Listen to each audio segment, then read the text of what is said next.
নমস্কার। উত্তরের মনের সমস্ত দর্শকদের মহানবমীর শুভেচ্ছা জানিয়ে আমি জাহিরুল শুরু করছি উত্তরের সংবাদ। আজকের বিশেষ সংবাদ হলো, সকাল থেকেই ঝড় বৃষ্টির ভ্রুকুটি থাকলেও নবমীর পুজো নির্বিঘ্নেই সম্পন্ন হলো জলপাইগুড়িতে। আগামীকাল দশমীতে ভাসানের জন্য জলপাইগুড়িতে ঘাট প্রস্তুতির কাজ চলছে জোর কদমে।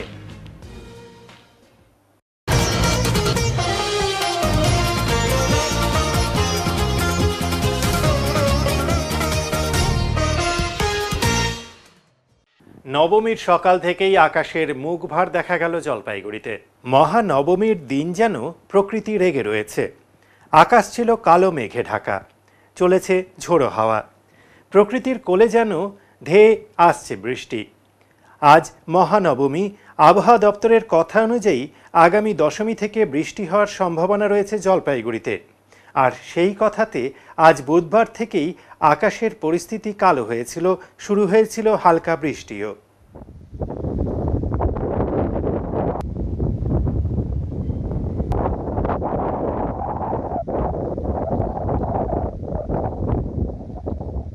বৃষ্টি ও প্রাকৃতিক দুর্যোগকে উপেক্ষা করে জলপাইগুড়ির বিভিন্ন পুজো মণ্ডপগুলিতে চলেছে নবমীর পুজো। সকাল থেকেই পুরোহিতরা উপস্থিত হয়ে বিভিন্ন পুজোতে অংশগ্রহণ করেন। সাথে অসংখ্য মানুষ এই নবমীর পুজোতে অংশ নেন। যারা সকাল থেকেই পুজো মণ্ডপগুলিতে এসেছিলেন তারা বলেন, প্রাকৃতিক দুর্যোগের কারণে পুজো থেমে থাকেনি, নিয়ম অনুযায়ী চলেছে পুজো। তবে এই ধরনের বৃষ্টির ফলে কিছুটা হলেও অসুবিধে হচ্ছে, তবে গরমের হাত থেকে কিছুটা হলেও রেহাই পাওয়া গিয়েছে।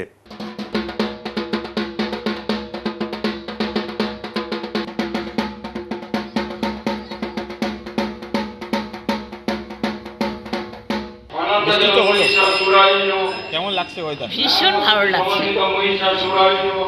ভালো লাগছে কারণ এত গরম ছিল, গরমে সবাই একটু হাসপাস করছিল, কিন্তু ঠাকুর দেখার একটা সুযোগ ছিল, কারণ বৃষ্টির মধ্যে তো ঠাকুর ঘুরে ঘুরে দেখা সম্ভব না। আজকের ওয়েদারটা ভীষণ ভালো লাগছে, মনে একটা শান্তি আসছে। মানে এত গরমের পরে একটা ঠান্ডা আবহাওয়া, ভীষণ ভালো লাগছে। বৃষ্টি হলো, আবহাওয়া হলো, কিভাবে এই যে পুজো হচ্ছে এইভাবে উনি বলুন। হ্যাঁ যে আচ্ছা তুমি বলো দিদি। যেভাবে মানে ওয়েদার আমাদের যেভাবে পারমিট করছে আমরা সেভাবেই করে যাচ্ছি। একইভাবে একই পদ্ধতিতে পুজো চলছে। পুজো তো বন্ধ করতে আর যাবেন না। এখন যদি বেশি বৃষ্টি না হয় তাহলে আমরা বাঁচবো। ওয়েদার কেমন হলো? ওয়েদার খুবই ঠান্ডা ওয়েদার ঠিকই পাচ্ছি, কিন্তু সেই অনুপাতে মানে আমাদের পুজো করার একটু অসুবিধা হয়ে যায় বৃষ্টি পড়লে। এইটাই। কি নাম দিদি আপনার? আমার নাম ইলা গুহ। তো আমাদের কাজ করে আজকে একটু আরাম পাচ্ছি, কেননা রোদের থেকে অনেক ভালো আজকে কাজ করে একটু আরাম পাচ্ছি। আর বৃষ্টি হলেও আমাদের করতে তো হবে, মায়ের কাজ, তাই না? এটা তো আর না করলে আর হবে না। প্যান্ডেলে কি কোনো ক্ষতি হয়েছে? না, আমাদের প্যান্ডেলে কোনো ক্ষতি হয়নি, ভালোভাবে আমাদের পুজোটা হয়েছে। কি নাম আপনার? ঝর্ণা ঘোষ। দলীয় কর্মসূচিতে অংশ নিতে বুধবার জলপাইগুড়ি জেলা কার্যালয়ে আসেন বিজেপির রাজ্য সভাপতি শ্রমিক ভট্টাচার্য। তৃণমূল কংগ্রেসের ন্যারেটিভ নিয়ে কোনো প্রতিক্রিয়া দেবেন না, কারণ তার কোনো অস্তিত্ব নেই গ্রাম বাংলায়।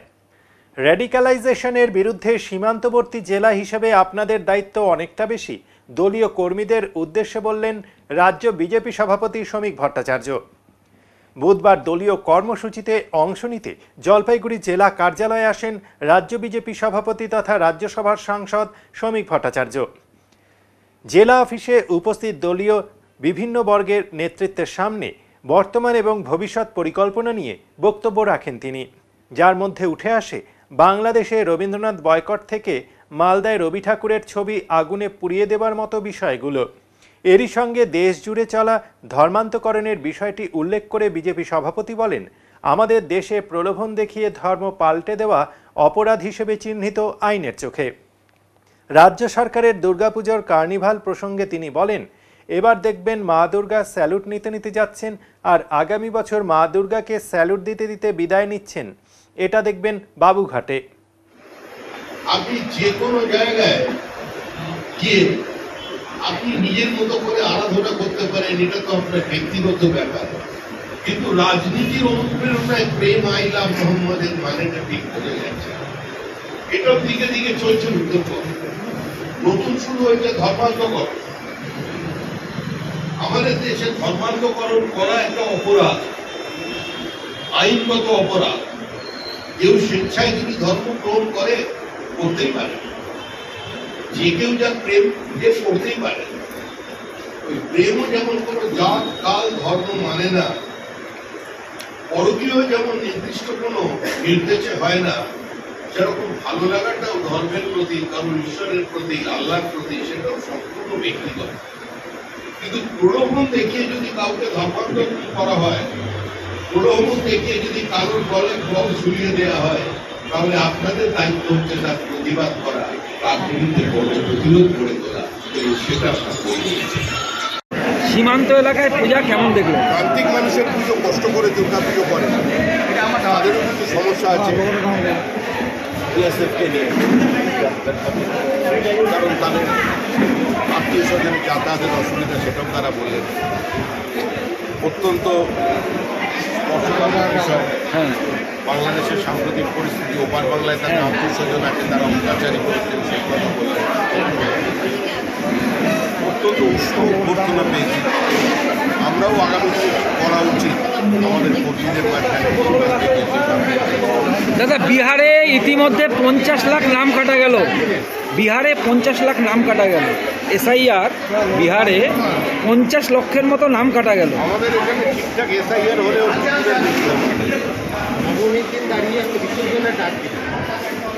না, পুজোর সময় তো বিসর্জনের নয়, এটা যেহেতু পার্টির কর্মীরা আয়োজন করেছেন ডাক দেওয়ার, কিন্তু বারবারই একটাই বলে যে মে মাসে বিসর্জন হবে, আর সেই বিসর্জনের পরে প্রতিবার কাঠামোটা পর্যন্ত পাওয়া যাবে। বিসর্জনটা এরকম, আর এই যে বিসর্জনটা দেবে, সেই বিসর্জনটা কোনো একটা রাজনৈতিক দল বিসর্জন মানুষ। তৃণমূল কংগ্রেস মানুষের বিরুদ্ধে যুদ্ধ ঘোষণা করেছে, মানুষ তৃণমূলকে বিসর্জন। আপনি কার্নিভালের কথা বললেন, মমতা বন্দ্যোপাধ্যায় কার্নিভালের কথা বললেন একটু। কিন্তু কার্নিভাল একটু খোলসা করে বলেন দাদা। না, খোলসা করার কি আছে? আমরা দেখছি মা দুর্গা স্যালুট দিতে দিতে যাচ্ছেন কার্নিভালে, আর আগামী বছর মা দুর্গাকে স্যালুট দিতে দিতে সবাই যাবে, সেটা বাবুঘাট, ওখানে। জলপাইগুড়িতে সামাজিক সংগঠন শ্রদ্ধার পুজো পরিক্রমা অনুষ্ঠিত হলো। প্রত্যেক বছরের মতো এবছরও সামাজিক সংগঠন শ্রদ্ধার উদ্যোগে আয়োজন করা হলো বিশেষ পুজো পরিক্রমা। এই পরিক্রমায় অংশ নেয় বিশেষভাবে সক্ষম শিশু এবং শ্রদ্ধানিকেতন স্কুলের পড়ুয়ারা। নবমীর পুণ্য লগ্নে দিনভর উৎসবের আবহে ভরে উঠেছিল চারপাশ।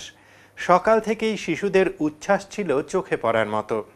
সংগঠনের সদস্যরা পরিবারের সঙ্গেই অংশ নেন এই আনন্দযাত্রায়।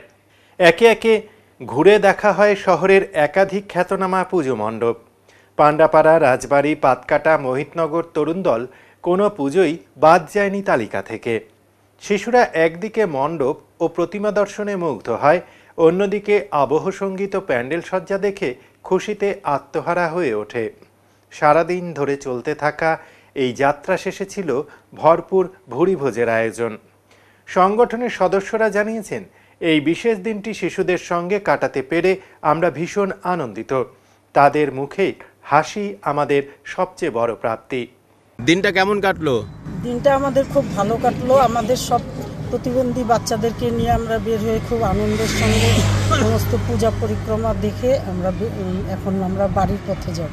আগামীতে কি পরিকল্পনা আছে আপনাদের? আগামীতে আমাদের পরিকল্পনা আছে আমাদের শ্রদ্ধা আশ্রমটা বিরাট আকারে তৈরি হোক এবং আমরা সংঘবদ্ধ হয়ে ওখানে থাকি এবং এর আরও আমরা ব্যাপকভাবে যাতে আরও ব্যাপক আকারে ওটি পূর্ণতা লাভ করে, এটাই আমরা চাই। আজ কি করলেন? আজ মহানবমী। এই মহানবমীর সকালেই আমরা, সকাল বলবো না, দুপুর হয়ে গেছে, তো এখন আমরা শ্রদ্ধা থেকে, জলপাইগুড়ি শ্রদ্ধা থেকে আমাদের বিশেষ চাহিদা সম্পন্ন শিশু এবং আমাদের স্কুলের সমস্ত বাচ্চাদের নিয়ে এবং তাদের অভিভাবক অভিভাবিকাদের নিয়ে আমরা পূজা পরিক্রমাতে বেরিয়েছি। তাই আজকের দিনটা আমাদের কাছে বিশেষ তাৎপর্যমণ্ডিত এবং আনন্দের। আমরা চাইবো আগামীতে যেন সব সময় আমরা এইভাবে এবং আরো বড় আকারে এরকম দিন পেতে চাই। লাভের তুলনায় পরিশ্রম অনেকটাই বেশি, এ কথা শোলার কদম ফুল বিক্রেতাদের। প্রাচীন যুগ থেকে চলে আসা বাড়ির দরজায় কদম ফুল লাগানো রীতি চলে এসছে দশমীর দিনে, আর তাই দশমী উপলক্ষে বাজারে বিক্রি হচ্ছে শোলার কদম ফুল। আগামীকাল যেহেতু দশমী, আর তাই দশমীর আগেই প্রত্যেক বাড়িতে শোলার কদম ফুল লাগানোর প্রচলন রয়েছে। সেই পুজোর শেষ দিনের আগেই শুরু হয়েছে কদম ফুল বিক্রির ঢল। জলপাইগুড়ি শহরের বিভিন্ন বাজারগুলিতে শত শত কদম ফুল নিয়ে দেখা মিলছে বিক্রেতাদের কথা, পরিশ্রমের তুলনায় কদম ফুলের দাম অনেকটাই কম। কিছু রোজগারের জন্য বাধ্য হয়ে আমরা বিক্রি করছি। যদিও যারা কিনছেনও তারাও বলছেন কদম ফুল তৈরি করার খাটনি অনেকটাই বেশি, সেই তুলনায় দাম অনেকটাই কম। লাল, সাদা সহ অন্যান্য শোলার ফুল বাজারে বিক্রি হতে শুরু হয়েছে। ডজন বিক্রি হচ্ছে 50 থেকে 60 টাকা দরে।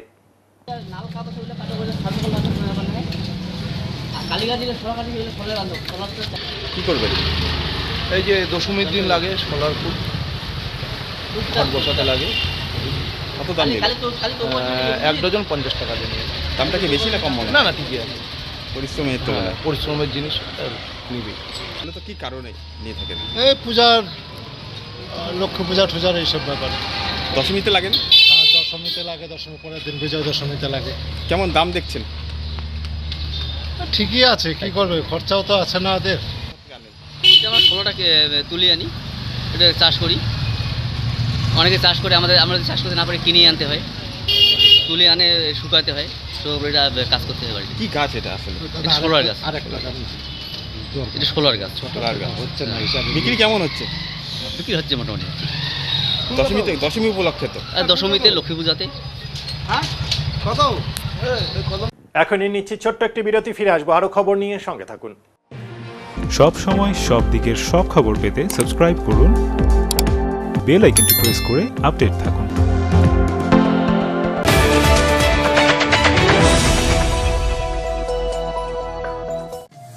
শহরের থানা মোড়ে দীর্ঘ 15 বছর ধরে নয়ন অপটিক্যাল জলপাইগুড়িবাসীকে দুজন বিশিষ্ট চিকিৎসকদের দ্বারা চোখের চিকিৎসা পরিষেবা দিয়ে চলেছে প্রতিনিয়ত। এখানে উন্নত মানের কম্পিউটার দ্বারা চক্ষু পরীক্ষা করে চোখের বিভিন্ন সমস্যা নির্ণয়, চোখের পাওয়ার মাপা, চোখের প্রেসার মাপা হয়। এছাড়াও এখানে রয়েছে ন্যায্য মূল্যে নিত্য নতুন ডিজাইনের চশমার ফ্রেম, গ্লাস এবং সানগ্লাস। তাই বাচ্চা থেকে বয়স্করা চোখের যে কোনো সমস্যা অথবা চশমার প্রয়োজন, আজই চলে আসুন নয়ন অপটিক্যাল থানা মোড়, জলপাইগুড়ি। Phone number 9932208885।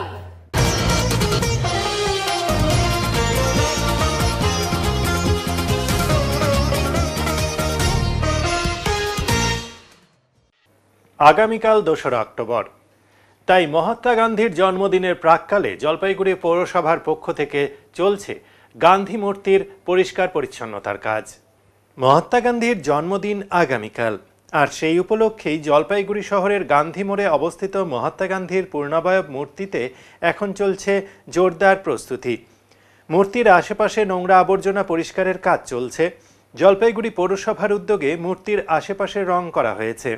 যে সমস্ত জায়গায় নোংরা আবর্জনা ছিল সেইগুলো পরিষ্কার পরিচ্ছন্ন করা হয়েছে। এ বিষয়ে পুরসভার এক কর্মী বলেন, আগামীকাল মহাত্মা গান্ধীর জন্মদিন, সেই উপলক্ষে বিভিন্ন অনুষ্ঠান হবে, তাই আজকে আমরা মূর্তি পরিষ্কার পরিচ্ছন্ন করছি।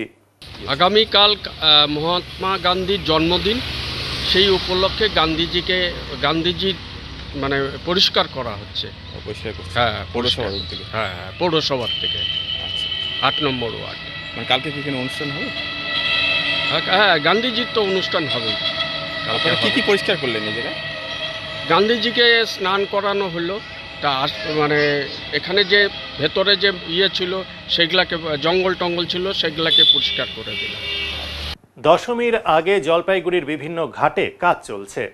আগামীকাল দশমী, আর জলপাইগুড়ি শহরের বিভিন্ন ঘাটগুলিতে প্রতিমা নিরঞ্জন হবে, তাই এখন তার জোরদার প্রস্তুতি চলছে। কিং সাহেবের ঘাট, বাবুঘাট সহ শহরের অন্যান্য করলা নদীর পাশের ঘাটগুলি পরিষ্কার পরিচ্ছন্নতার কাজ চলছে। পাশাপাশি চারিদিকে বাঁশ দিয়ে ব্যারিকেড করা হয়েছে। ঘাটগুলিকে পার্মানেন্ট সিমেন্ট ঢালাই করে সুন্দর ব্যবস্থা করেছে জলপাইগুড়ি পৌরসভা। আগামীকাল যেহেতু প্রতিমা নিরঞ্জনের দিন, আর তাই আজ জোর কদমে চলছে করলা নদীর ধারের আশেপাশের ঘাটগুলিতে কাজ। অন্যদিকে কার্নিভালের জন্য ক্লাব রোড এলাকায় প্যান্ডেলের পাশে ঘেরা দেওয়ার কাজও দ্রুত গতিতে এগিয়ে চলেছে।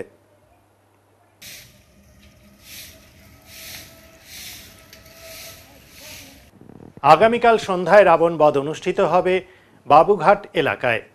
আগামীকাল জলপাইগুড়িতে রাবণ বধ অনুষ্ঠিত হচ্ছে।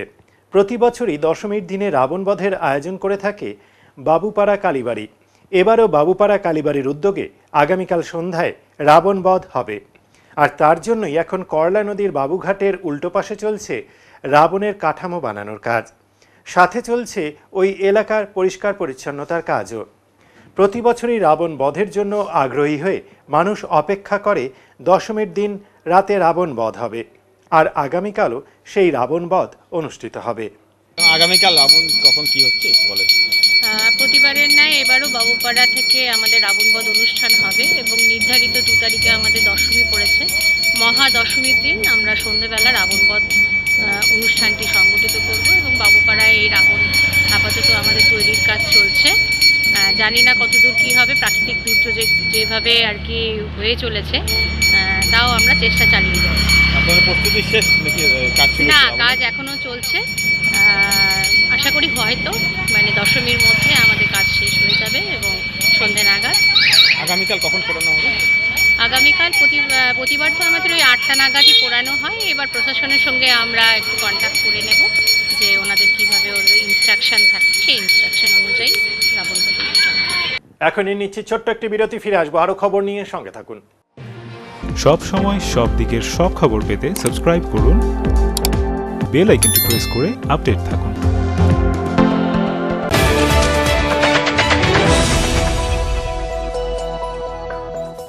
ঝিলন এন্টারপ্রাইজ নিয়ে এলো এক ইলেকট্রিক স্কুটির চমকপ্রদ সম্ভার। জলপাইগুড়ি জেলার ঘুঘুডাঙ্গা বাজার সংলগ্ন এলাকায় জমকালোভাবে উদ্বোধন হলো নতুন শোরুমের। মাত্র 45,000 টাকা থেকে শুরু স্কুটির বিশাল কালেকশন রয়েছে, সহজ ফাইন্যান্সের সুবিধা। অফার চলাকালীন স্কুটি কিনলে ফ্রি একটি হেলমেট প্লাস একটি ফুট ম্যাট উপহার। শুধু তাই নয়, মিলবে যে কোনো ইলেকট্রিক স্কুটির স্পেয়ার পার্টস, ব্যাটারি এবং অ্যাক্সেসরিজ সুলভ মূল্যে। চাইলে এখান থেকে সাব ডিলারশিপ নিয়ে আপনিও শুরু করতে পারেন নিজের ব্যবসা। তবে আর দেরি কেন, আজই চলে আসুন ঝিলন এন্টারপ্রাইজে এবং পছন্দ করুন আপনার স্বপ্নের বাহন। ঠিকানা জলপাইগুড়ি জেলার ঘুঘুডাঙ্গা বাজার সংলগ্ন ট্যাপরামণি এলাকা, হলদিবাড়ি প্রধান সড়কের ধারে। যোগাযোগ 8972837057 এবং 9064490878।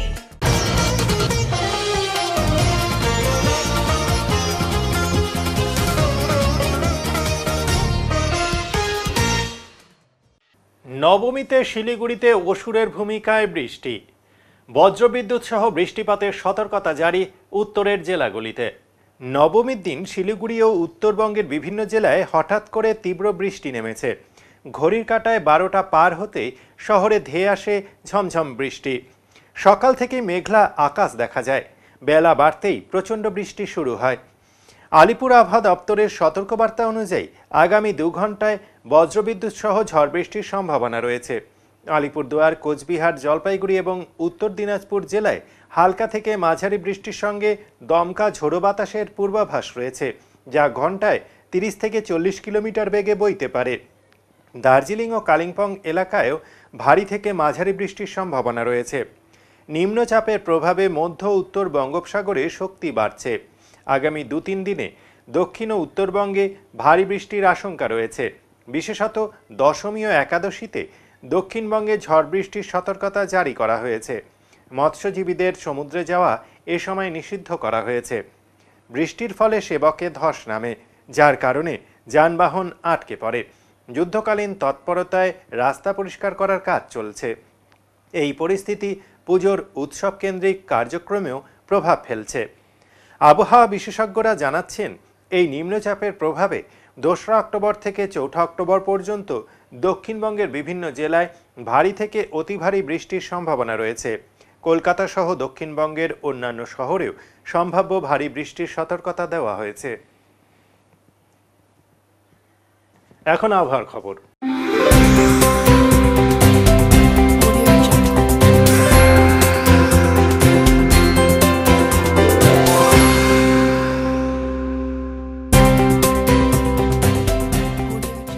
কেন্দ্রীয় আবহাওয়া দপ্তরের জলপাইগুড়ি কেন্দ্র থেকে পাওয়া তথ্য অনুযায়ী বুধবার দিনে সর্বোচ্চ তাপমাত্রা ছিল 29.6 ডিগ্রি সেলসিয়াস ও সর্বনিম্ন তাপমাত্রা ছিল 26.1 ডিগ্রি সেলসিয়াস। গত 24 ঘন্টায় সামান্য বৃষ্টি হয়েছে, যা পরিমাপ করা সম্ভব হয়নি। শেষ করবার আগে আজকের বিশেষ বিশেষ সংবাদ আরও একবার। সকাল থেকেই ঝড় বৃষ্টির ভ্রুকুটি থাকলেও নবমীর পুজো নির্বিঘ্নেই সম্পন্ন হলো জলপাইগুড়িতে। আগামীকাল দশমীতে ভাসানের জন্য জলপাইগুড়িতে ঘাট প্রস্তুতির কাজ চলছে জোর কদমে। উত্তরেমন পরিবেশিত উত্তরের সংবাদ এখনকার মতো এই পর্যন্তই। নমস্কার।